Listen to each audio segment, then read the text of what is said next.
গতকাল 19শে জানুয়ারি বীরভূম জেলা পরিষদের সভাধিপতি কাজল শেখের কাছে এসআইআর হিয়ারিংয়ের জন্য নোটিশ আসে। আজ 20শে জানুয়ারি তার প্রায় 90 বছর বয়সী মাকেও এসআইআর হিয়ারিংয়ের জন্য নোটিশ পাঠানো হয়েছে।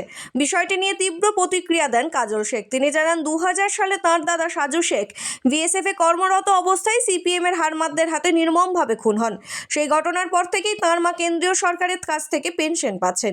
যে কেন্দ্রীয় সরকার পেনশন দিচ্ছে সেই সরকারই আজ 90 বছরের বৃদ্ধাকে হিয়ারিংয়ের জন্য লাইনে দাঁড় করাতে চাইছে। এটি অত্যন্ত দুর্ভাগ্যজনক বলে মন্তব্য করেন তিনি।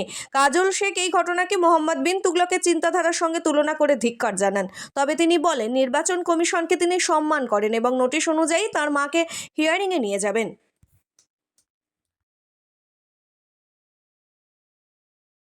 হলো যে আপনার কালকে এসছে এসআইআর হিয়ারিং এ, আবার আজকে দেখা গেল আপনার মায়ের নামে এসছে, কি বলবেন? এর জন্য একটাই কথা বলবো, ছি বিজেপি, ছি, ধিক্কার জানাই।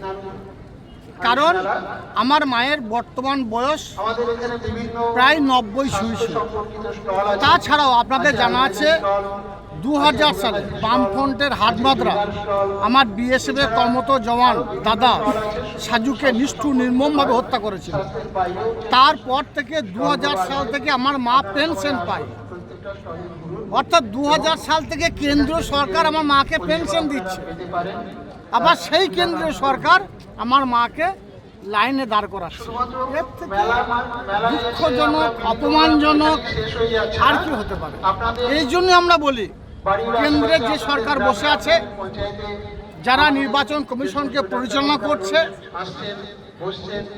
বারবার দেখেছি এই কেন্দ্রীয় সরকারের তুগলুকি শাসন, মোহাম্মদ বিন তুগলকের মতো তাদের চিন্তা ভাবনা, সেই চিন্তা ভাবনা বহিঃপ্রকাশ মাত্র। এটা কি চেয়েছে আমাদের রাজ্যের মাননীয় মুখ্যমন্ত্রী মাননীয় মমতা বন্দ্যোপাধ্যায় সুপ্রিম কোর্টের কাছে আবেদন করেছিলেন যে নির্বাচন কমিশন যে তথ্যগুলো চাইছে আর যে তথ্যগুলো সুটেবল নয় বলছে, সেগুলো গ্রহণযোগ্য নয়। সুপ্রিম কোর্ট মাননীয় মুখ্যমন্ত্রী মাননীয় মমতা বন্দ্যোপাধ্যায়ের যে বক্তব্য, সেই বক্তব্যে সিলমোহর দিয়েছেন। আমার পাশে দাঁড়িয়ে আছে নানুর বিধানসভা বিধায়ক, উনি একজন স্কুল টিচার। আপনারাই বলুন না, ওনার স্কুল সার্টিফিকেট, স্কুলের অ্যাডমিট, সেই কার্ডটা গ্রহণযোগ্য নয় বলে, তাহলে উনি স্কুলের শিক্ষক হিসাবে কী করে জায়গা পেলেন?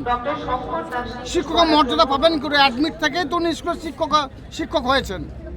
তাহলে এই তুগলুকি মোহাম্মদ বিন তুগলকের মতো যাদের আচরণ, যাদের চিন্তা ভাবনা, সেই কেন্দ্রীয় সরকার আমি ধিক্কার জানাচ্ছি।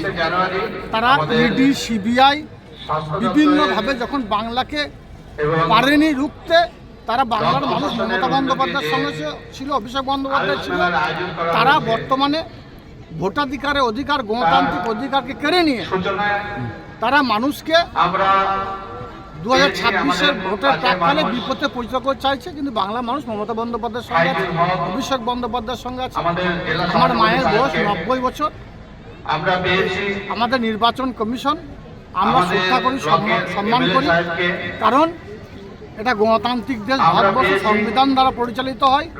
যদিও বিজেপি সরকার মান্যতা দেয় না, তাদেরকে ভুল পথে পরিচিত করছে, তবুও আমার মায়ের বয়স 90 বছর চলছে। সেই মাকে আমি কিন্তু নিয়ে আসবো, নিয়ে এসে লাইনে দাঁড় করাবো এবং দাঁড় করিয়ে তার যে প্রমাণ দেবো। কিন্তু প্রমাণ সেটাই দেবো যেটা 2000 সাল থেকে কেন্দ্র সরকার মাকে পেনশন দিচ্ছে, সেই প্রমাণটা নিশ্চয় আমি